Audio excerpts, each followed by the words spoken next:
მაღალი ჩაწოდება, მეკარე გამოდის, მუშტებით იგერიებს, შემდეგ ლობჟანიძე თავით აბრუნებს და ანგარიში გახდა 1-0 სირაძე, გატანილი გოლის ავტორი, მოულოდნელად, მაგრამ მე ვფიქრობ ძალიან მნიშვნელოვანი გოლი გავიდა ეხლა. ლატვიის ნაკრების კარში დააბრუნა ბურთი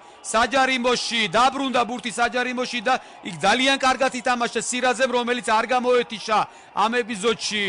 თამაშ და ახლო მანძილიდან გაიტანა გოლი. დავით სირაძე, გატანილი გოლის ავტორი, ძალიან ისეთი დინამიური ეპიზოდი იყო, სწრაფად ალბათ ვერავინ ვერ მიადევნა თვალყური. აი ხედავთ, მეკარეს გამოაკ ბურთი, აქ რა ხდება, ლობჟანიძე თავით აბრუნებს და სირაძე არ იყო აქ თამაშგარე მდგომარეობა, ძალიან კარგად გაერკვია სიტუაციაში და ანგარიში გახდა 1-0 საქართველოს ნაკრები დაწინაურდა ამ ეპიზოდში. დავით სირაძე კიდევ ერთხელ თქვენს ეკრანზე ყვითელი ბარათი მიიღო, ალბათ ზედმეტი აღნიშვნისათვის ამას არ აქვს არანაირი მნიშვნელობა. ეხლა მთავარია რომ გოლი გავიდა.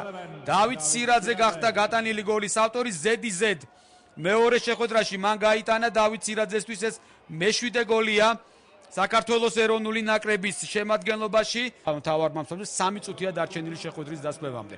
დაუშვილი ქეცბაიას ფორმაციის ნაკრებში ძირითად შემადგენლობაში, სასტარტო შემადგენლობას გულისხმობ, პირველად გამოჩნდა და ვფიქრობ ძალიან კარგი შტაბეშტილება დატოვა.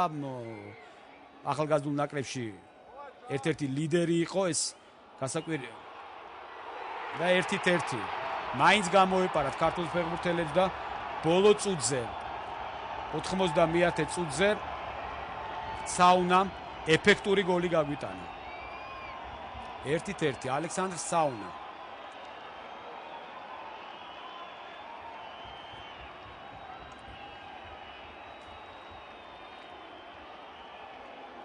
მარტო იდგა საუნა და დაარტყა ისე როგორც სურდა. ხედავთ საჯარიმოს წინ. მაშინ როცა მოედანზე 3 ცენტრალური მცველია. საჯარიმოში იყო უბრალოდ.